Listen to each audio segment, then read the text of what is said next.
Hey everyone and welcome! In this video I'm going to show you 10 Romanian phrases for interrupting a conversation and responding to interruptions and also for continuing the conversation. I'd like to point out one more thing before I start. As you're probably going to notice, many of the verbs and pronouns that I'm showing you in these phrases are used in the second person singular. And as you probably know, the second person singular forms are not suitable for formal conversations, which means that if you like to use these phrases in formal conversations, you have to switch the forms from the second person singular to the second person plural, and also use pronouns of politeness like dumneavoastră. So here we go! Scuză-mă că te întrerup. Scuză-mă că te întrerup. Pot să adaug ceva? Pot să adaug ceva? Dă-mi voie să adaug ceva.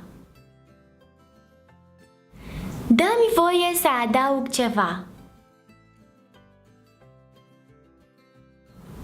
Pot interveni cu ceva? Pot interveni cu ceva? Dă-mi voie să te întrerup o secundă. Dă-mi voie să te întrerup o secundă. Pot să te întrerup pentru o clipă? Pot să te întrerup pentru o clipă? Te rog, dă-mi voie să termin. Te rog, dă-mi voie să termin. Te rog, lasă-mă să termin ce am de spus. Te rog, lasă-mă să termin ce am de spus.